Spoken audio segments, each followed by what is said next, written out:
nós vamos começar a falar sobre os efeitos da radiação solar, ok? E os aspectos cósmicos todos que nós vamos encontrar aqui. Nós já temos um amigo nosso, que nós fizemos uma entrevista antes, já o ano passado foi, que é o comandante Ruas, né? Você deve conhecer bem. E também falamos bastante sobre aquilo que eu acho que ainda vai ser motivo para uma mudança na regulamentação da vida do aeronauta. Entretanto, como o conhecedor do assunto é o Ruas, é você, eu vou só ser uma pessoa que pergunta, vou ser um especulador. Então, vou especular, ok? Mas eu queria que você fizesse pela seguinte sequência. Primeiro, você falasse, Camila, um pouco da experiência que você tem nessa área, da sua formação nessa área, ok? Segundo, que você nos contasse um pouco sobre esses efeitos da radiação solar, esses efeitos das ondas ionizantes, ok? Dessa radiação ionizante. E depois, no finalzinho, você nos dissesse se isso realmente pode, de fato, gerar alguma coisa na vida do aeronauta, inclusive até, quem sabe, retornando àquela questão da aposentadoria especial. Ok? Ok. Então, tá contigo aí, Camila. Vamos lá. Obrigada.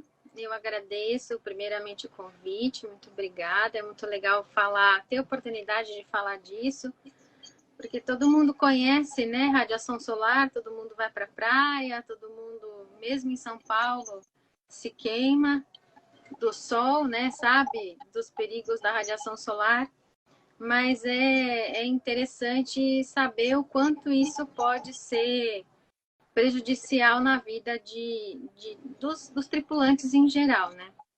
Eu sou farmacêutica, sou formada já há 16 anos e sempre trabalhei na área de oncologia, né? Sempre trabalhei no hospital na área de oncologia. E a aviação, para mim, sempre foi uma paixão muito grande. Eu comecei a despertar essa paixão, principalmente na adolescência. Tive vontade de fazer o curso de piloto, fiz o curso de piloto privado, tenho o meu brevet. Depois, com o tempo, e principalmente com o trabalho dentro do hospital, que é bastante pesado, eu fiz o curso de comissário. E a partir do curso de comissário, eu tive a oportunidade de começar a dar aula, tanto para comissário quanto para piloto privado no Aeroclube de São Paulo.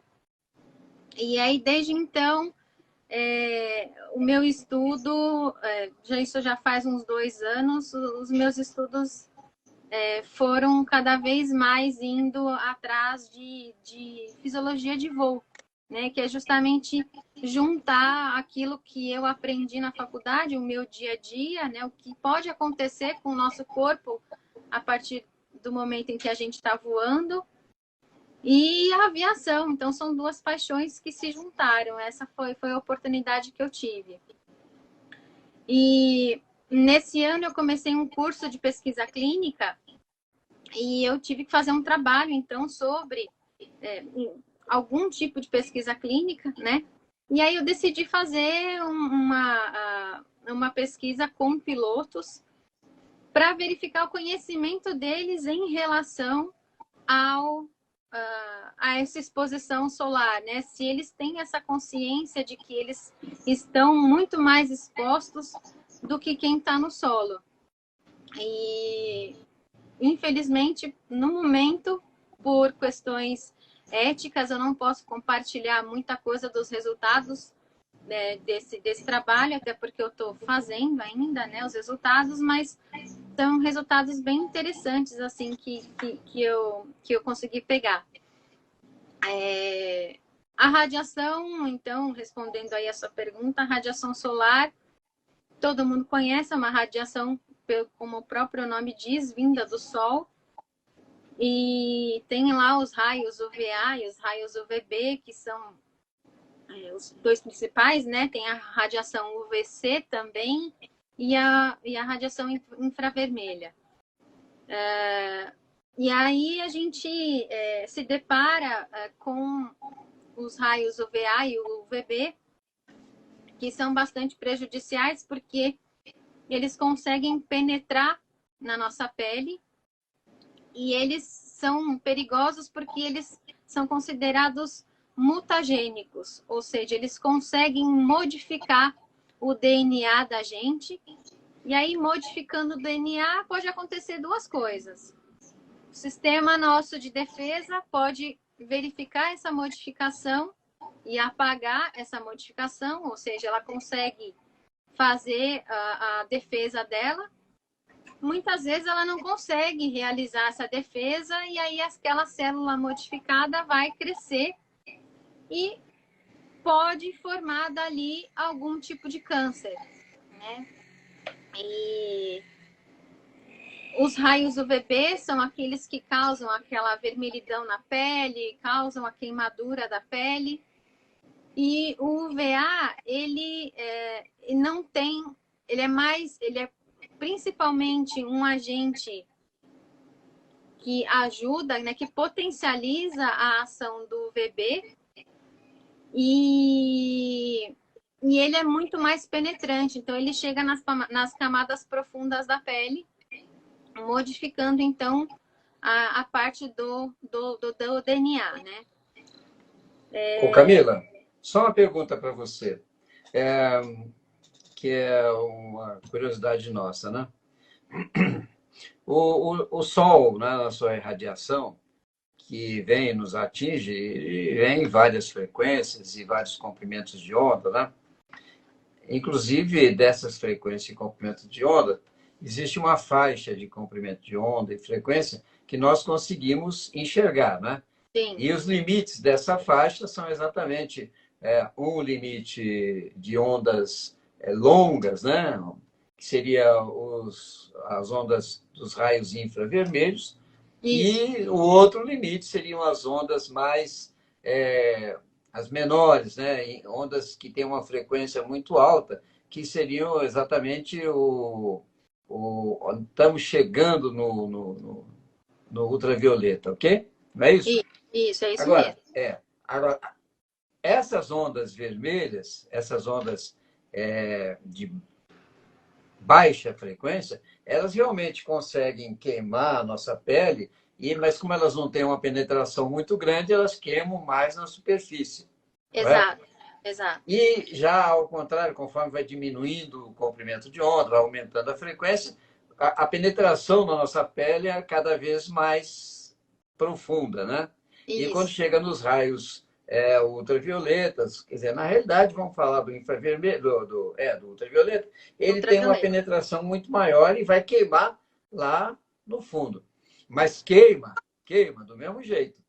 E esse câncer de pele que nós encontramos normalmente, eu conheci uma pessoa que estava com realmente esse problema de câncer de pele, ela fazia um tratamento, e eu lembro que o braço dela era cheio de marcas, assim, acho que do tratamento, eu não sei como é que era feito isso, né? Como é que é feito esse tratamento. E, na realidade, como é que você consegue verificar que a pessoa está com câncer de pele, ou assim, externamente, somente com uma visão a olho nu, ou você precisa de algum tipo de análise mais profunda? Como que é?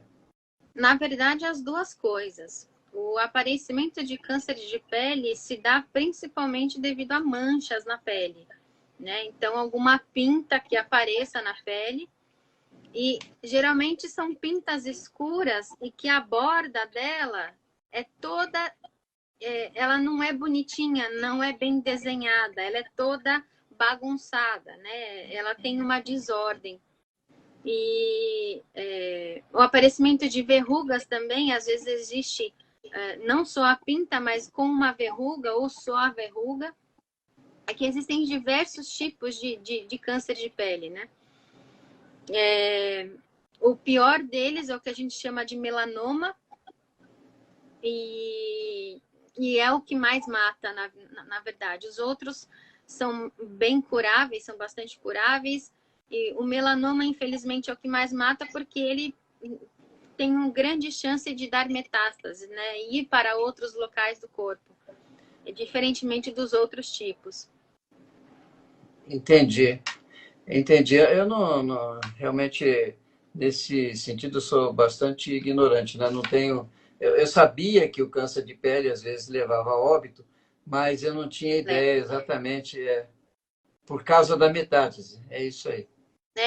Principalmente porque a maioria dos cânceres são silenciosos, né? E aí quando você vai verificar alguma coisa, é só uma pinta, mas aquela pinta começa a crescer, ela começa a ficar mais escura, ou criar bordas irregulares, ou coçar. De repente ela sai, depois ela volta, aí vem uma verruga junto. Então, isso tudo pode ser indicativo de algum tipo de câncer de pele, e aí a necessidade de se procurar um dermatologista e verificar. Então, isso tudo acontecendo praticamente em função de é, raio ultravioleta, não é isso? O VA, Ultravioleta. o VB. Tá. Agora, nós sabemos que existem na radiação solar ondas com um comprimento bem menor, uma frequência bem maior, como é o caso, por exemplo, de raio-x, raio gama, ok? Né? Isso, isso. E aí esses aí vão ter um efeito mais intenso. A pergunta: você vai tirar uma radiografia e aquele profissional da radiografia, ele normalmente, quando vai acionar, ele tem uma proteção, né? E qual seria o efeito desse raio-x nesse profissional se ele fosse exposto muito tempo? O problema da radiação gama e da radiação X, que a gente chama, são radiações ionizantes, né? Que a gente chama de radiação ionizante. Elas são extremamente penetrantes. Então, se a gente acha que o UVA, por exemplo, é uma radiação penetrante, a incidência, né, de penetração do raio-x, do raio gama, é muito maior. Ela penetra metal, ela penetra parede, ela penetra várias superfícies, né? Então, se esse profissional não tiver protegido, que eles colocam aquele avental de chumbo para quem é o paciente, no caso, né? E para ele, com uma parede de chumbo, e ele fica atrás daquela parede de chumbo, mesmo assim existe um pouco de exposição. E esse profissional, como são radiações que penetram profundamente, elas e são radiações eletrônicas, né, que a gente chama, elas conseguem rearranjar os elétrons e os nêutrons que a gente tem nas células, e a partir daí você também pode ter o aparecimento do câncer por causa do rearranjo de elétrons e nêutrons na célula. Mas esse câncer aí seria só na pele, ou seria mais Qualquer interno tipo de também? câncer. É? Aí a gente não está falando mais somente de radiação solar, né? Radiação solar, principalmente câncer de pele. Agora, quando a gente fala de radiação ionizante e radiação cósmica, principalmente também, mas principalmente a ionizante, que é o que acaba nos atingindo mais, a gente pode falar aí de outros tipos de câncer, e aí qualquer um deles. Esse profissional de radiologia, ele acaba tendo até uma aposentadoria especial, é isso? Sim, exato. Ele Por aposenta causa. você sabe quanto tempo? Não, né? Não sei te porque Mas tem agora aposentadoria especial, acho que são 25 anos, existe, né? existe. Ele trabalha menos horas por dia, e trabalha menos anos, né? Existe o adicional de periculosidade, então ele tem esse benefício, né? Tá. Ô Camila, me diga uma outra coisa. Esse profissional de radiologia, eu estou falando tanto em radiologia porque eu quero chegar num outro ponto, né? Que é o que está ligado a nós mesmos. Sim. Existe alguma unidade de medida com relação à quantidade de exposição a esse tipo de raio? Existe alguma mensuração? Existem dentro das salas, existe a quantidade de raios, né? De radiação, na verdade, que é medida no manômetro, e aí eles têm uma quantidade mínima a ser exposta, e aí depende de cada radiação, né? Cada radiação tem a sua quantidade mínima e máxima de exposição, que é muito pequena. Muito bom. Então, agora vamos chegar na nossa aviação aqui.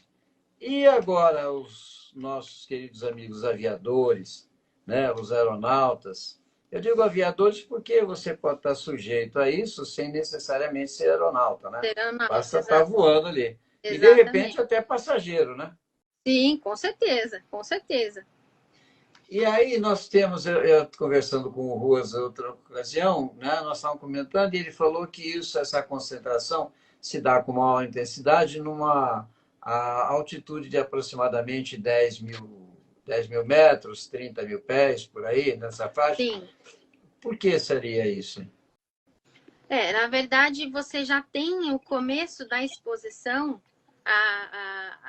tanto a radiação solar quanto a ionizante a partir de 25 mil pés, né? E justamente porque quanto maior a altitude em que você está, maior você tem a exposição à radiação, sendo ela solar ou ionizante ou cósmica. O planeta Terra tem a atmosfera é um protetor natural para a radiação cósmica. Então, radiação cósmica e ionizante a gente recebe tanto durante o dia quanto durante a noite, porque não são radiações que são produzidas pelo Sol, são pelo cosmos, né? O Sol também produz radiação ionizante, mas tanto durante o dia quanto à noite a gente tem radiação cósmica ionizante. E aí, até chegar no solo, existe a perda de força dessas radiações, principalmente ionizante e cósmica. E aí, a partir, então, foram diversos estudos na década de 60, 70, foi verificado, então, que a partir dessas altitudes, principalmente perto dos polos, e aí radiação cósmica ionizante, a gente faz ao contrário da radiação solar, quanto mais perto dos polos você está, né? E aí quanto menor a sua latitude, quer dizer, quanto maior a sua latitude, maior é a sua exposição à radiação cósmica e ionizante. Entendi. E aí, a partir de altura, é a partir dos 25 mil pés. Entendi. É porque, se me corrija se eu estiver equivocado aqui, né? A própria atmosfera terrestre, ela tem uma densidade, né, muito maior abaixo de 20 mil pés, não é isso? E, consequentemente, o aspecto de filtrar esses raios é mais intensa. E Sim. acima dessa altitude de 25 mil pés, a filtragem seria menor, não é isso? Sim. Então, você teria mais efeito dessas radiações ionizantes. E aí, inclusive, você comentando, como essa radiação ionizante não é, me corrija se eu estiver errado, hein? Não é somente do Sol, né? Sim. É de tudo que está no universo e que emite radiações. Tanto faz se o momento que você tiver for um momento em que existe luz, seria um momento diurno, como o noturno, você estaria sujeito a essa radiação. E com muito mais intensidade nos polos, porque você teria menor proteção nos polos. Inclusive, conversando com um amigo nosso aí, que faz esses voos normalmente, né, faz a navegação através dos polos, ele tem restrição no número de voos que ele faz através dos polos, exatamente por esse motivo, né? Exato, exato.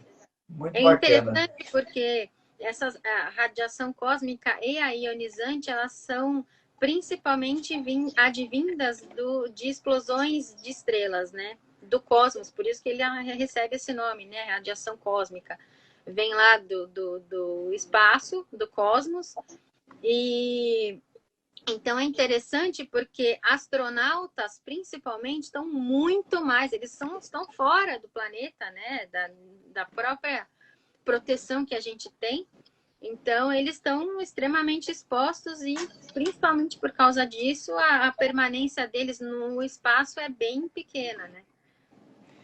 Porque você me falou que essa radiação, inclusive, ela, por ter uma frequência muito alta, um comprimento de onda muito pequeno, ela passa, né, através de ferro, material, aço, quer dizer, Sim, vai atingir o cidadão lá dentro de qualquer forma, né? de qualquer forma. É por Ele isso não que tem o eles... jeito de ele ficar escondidinho, né? Não tem, não tem.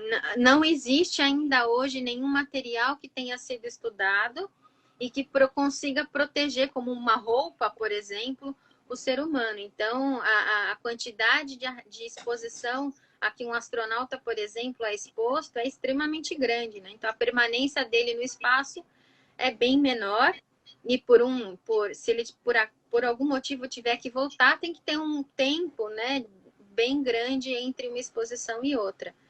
E é bem por isso que eles acabam envelhecendo mais rápido, porque esse tipo de radiação penetra a ponto de envelhecer a pele da gente, e também a exposição em relação ao aumento de câncer, né? Olha, Camila, Qualquer que legal. Que legal, muito bacana. Muito bacana. Realmente é interessante isso. Agora, o passageiro também sofre isso, né? sofre também. Existe uma unidade de medida para isso? Existe um limite que você possa saber você está chegando nesse limite ou não? Existe alguma forma de você verificar isso? Então, para o passageiro, não, né? Não existe ainda. Na verdade, infelizmente no Brasil, como você mesma falou no começo da live, a gente não tem nenhum tipo de legislação em relação a esses profissionais que trabalham em tripulação. Então, existem já quantidades que são bem pequenas, principalmente de radiação ionizante, porque o profissional ele não está exposto só durante o voo, né? A gente tem que lembrar que quando a gente passa no detector de metal lá no aeroporto, a gente também está sendo exposto a raio-x, né? Detector de metal usa esse tipo de radiação para verificar o que a gente está levando. E o profissional, o tripulante em si, tanto o comissário como o piloto, ele consegue ter essa exposição muito maior porque todos os dias ele está passando por um aeroporto, né?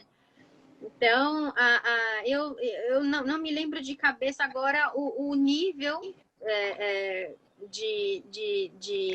o valor dessa radiação, de quaisquer que sejam elas, né, do tipo de radiação, mas a ionizante principalmente, nesse caso, eu não me lembro o valor exato, mas é um valor extremamente pequeno, do tipo 1, 2, né, é bem pequeno mesmo. Só que a partir do momento em que você vai fazer um raio-x, por exemplo, raio-x de tórax, digamos assim, você é exposto ao raio-x, uma radiação ionizante, e aí, naquele momento, você foi exposto a uma quantidade 20 vezes maior, 30 vezes maior, né? E mesmo que, no caso nosso, de ou passageiro ou o piloto que passa pelo detector de metal, dentro do aeroporto, a frequência ali de radiação é pequena, porém também é um pouco maior, cerca de 2, 3, 4 vezes maior.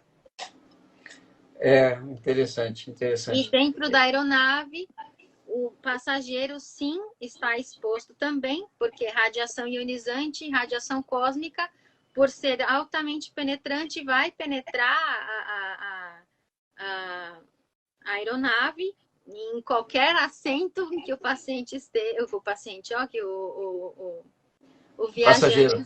o passageiro esteja, e por ser passageiro, existe do lado a janelinha, então quem está do lado da janela acaba tendo maior exposição à radiação solar, porque está do lado da janela, e o piloto e o copiloto lá na frente estão muito mais expostos, porque eles têm 180 graus de vidro na frente, né?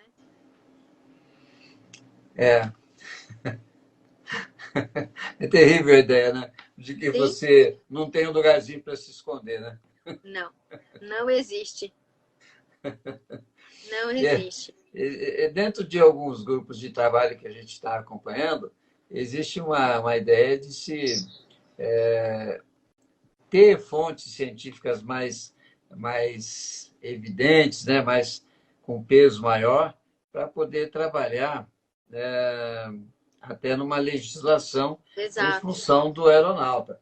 E talvez, quem sabe até, retornar a ter uma aposentadoria especial ou também algum tipo de restrição com relação às horas trabalhadas, que em outros lugares já tem, né? Dependendo da rota que você realiza. Né? E tem rotas que são realmente com maior intensidade de exposição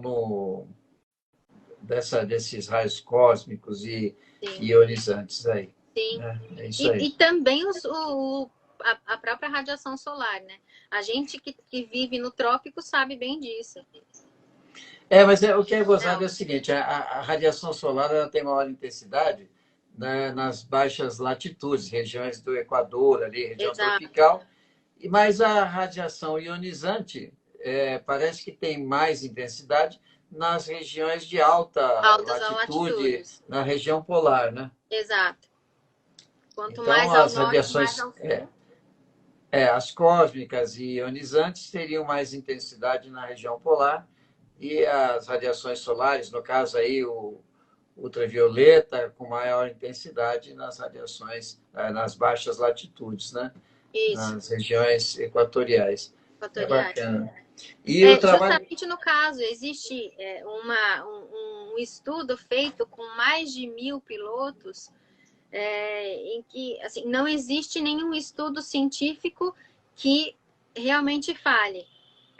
Pilotos ou comissários, né, a tripulação em geral, tem uma maior probabilidade de câncer, né, ou tem maior câncer, né, incidência de câncer do que pessoas que estão no solo, mas devido não só à rotina, que é muito diferente, a rotina de vida, cruzamento de fusos horários, que também modifica completamente o nosso modo de vida, né, a nossa saúde, mas principalmente pessoas que vivem e que trabalham com a aviação e fazem voos na região dos trópicos, realmente essas pessoas têm uma chance muito maior de incidência, tanto de câncer de pele quanto de outros tipos de câncer também. É um assunto novo, né? É um assunto novo, mas que tem que ser realmente pesquisado, tem que ser realmente trabalhado, né? Porque são, durante uma vida de um aeronauta, 20 anos, 30 anos, operando, voando, e hoje não tem, todo e qualquer aeronave que faz qualquer voo comercial está voando acima de 25 mil pés, está voando na faixa de 30 mil pés. Então o pessoal está sujeito realmente, durante todo o tempo de voo, durante toda a vida dele, está sujeito à exposição, né, desses... A maior parte em raios cósmicos, não é isso? Sim. Né? Porque a radiação solar, nesse caso, a bordo da aeronave, praticamente não vai existir, né? Existe, bastante. É mesmo? Existe bastante. A radiação solar também? Também. Ultravioleta também? Opa! Sim, É? sim. Da mesma Mesmo forma, dentro da aeronave? quanto mais alto vocês... Lógico que a aeronave, a radiação UVA e UVB, ela não chega a ser penetrante a ponto de passar a fuselagem, né? Porém, para o piloto, como eu falei, ele tem 180 graus de vidro na frente dele, né? E o vidro, infelizmente, não consegue reter 100% da radiação, principalmente a UVA. A UVB é bastante retida, mas a UVA não. E aí, quando você junta isso tudo, aquele tapete de nuvem branca, ou em regiões onde existe neve, você tem uma reflexão da luz, né? Então, você recebe a radiação solar de cima e além da reflexão, você está recebendo ela de baixo de volta. Então, é uma exposição grande. E além disso, tem a radiação cósmica, né? Além da radiação cósmica ionizante também. Olha que legal. É. Que legal não, né? Que Que legal legal, saber isso, né? Sim, é. Não, é por isso que é interessante, porque é uma coisa pouquíssimo difundida, né? E, infelizmente, a gente ainda não conseguiu uma legislação que colocasse no CMA do piloto ou do tripulante em si um teste com um profissional, com um dermatologista, por exemplo, porque pode parecer besteira, mas como a gente disse no começo, câncer de pele pode matar, né? Inclusive, se você me permite, o melanoma, por exemplo, que é o mais letal, se você tem uma das primeiras metástases que a gente tem é cerebral. Então, é algo cerebral. uma das primeiras Você trabalha diretamente com isso? Trabalho diretamente Quer com dizer, a isso. tua área de trabalhar, a tua área dentro da saúde é a oncologia. É oncologia.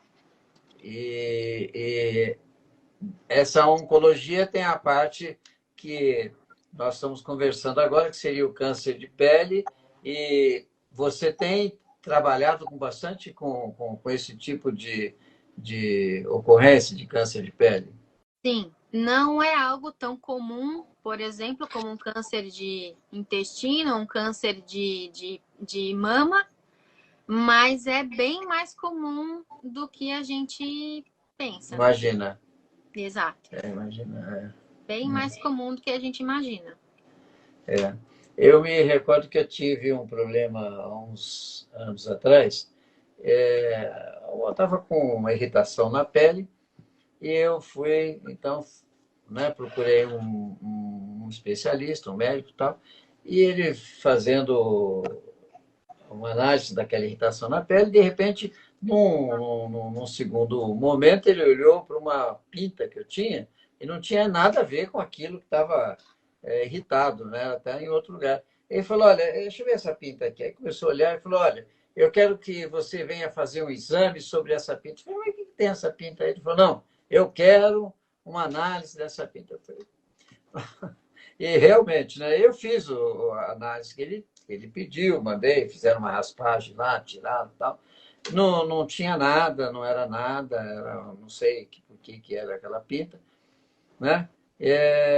Mas aquilo lá me chamou a atenção. Né? Eu falei, ué, então agora como é que fica, né? Tá, todo mundo tem pinta, como é que faz? Eu não conheço ninguém sem pinta. Sim, com certeza. Que Alguém sem pele, nenhuma manchinha? Eu não conheço, não. o que a gente tem que prestar atenção é justamente o formato da pinta, se ela cresce, se ela fica do mesmo tamanho, se ela tem uma coloração muito escura, principalmente castanho amarronzado para marrom ou preta, e as bordas, né, que podem ser bastante irregulares. Se existe, às vezes, se ela coça, a pinta, às vezes, pode formar uma casquinha em cima. Não chega a ser uma verruga ou algo assim, mas pode formar uma casquinha. Aquela casquinha pode cair pode se formar de novo, pode cair de novo, e isso tudo pode ser indicativo de Câncer de algum pele. tipo de câncer de pele, isso. Eu vi uma Olha, pergunta agora aí de uso de protetor solar, desculpa interromper, mas não, sim, é isso mesmo. tem que usar para protetor solar, sim. Aonde a gente não tem a proteção da roupa, que é a barreira física, né, para a radiação solar, a gente teria que usar bloqueador solar, que é a partir do FPS 30, né? De 30 para cima é o que a gente deveria utilizar. Mas, Camila, realmente, o protetor solar, ele vai reduzir os efeitos aí da radiação solar, né? Solar. Mas e a radiação cósmica? Como fica? Os raios ionizantes? O que faz? Não faz. Infelizmente, para isso não existe proteção. Não voa. Mas aí é pedir demais para alguém que é apaixonado por aviação, né? Não dá.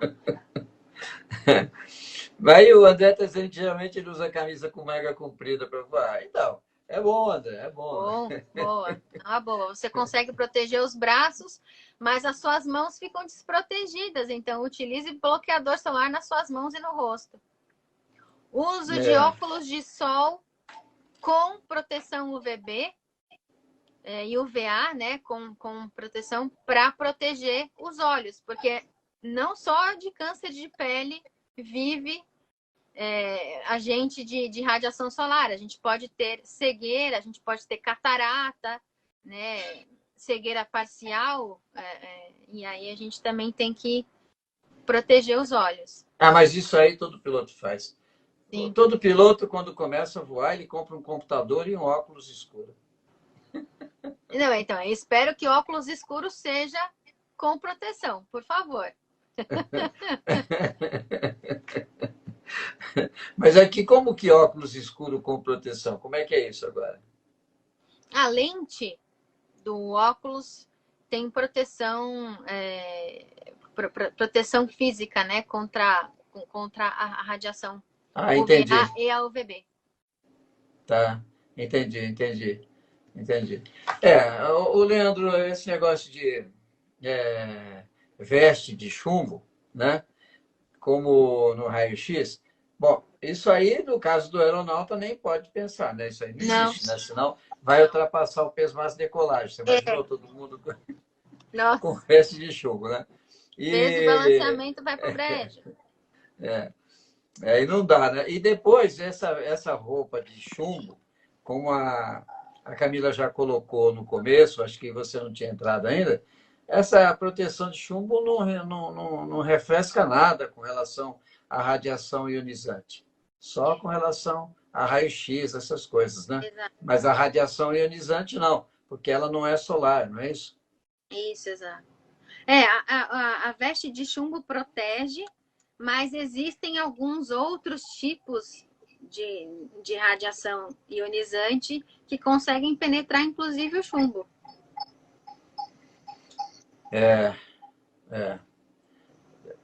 Deixa eu ver.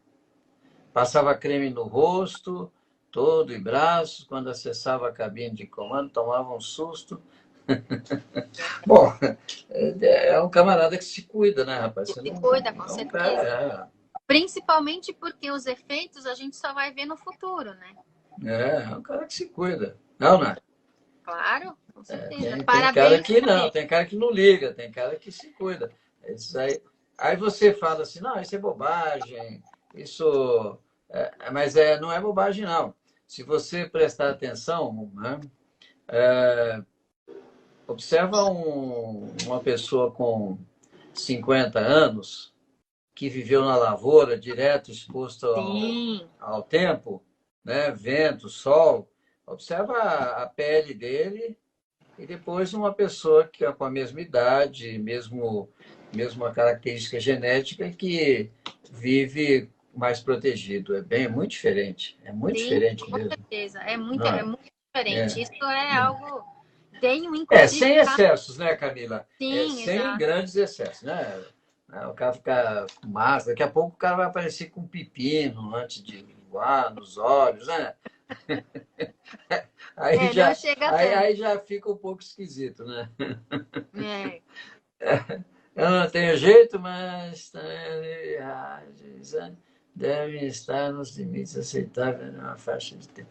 Não, é lógico, Leandro, é lógico.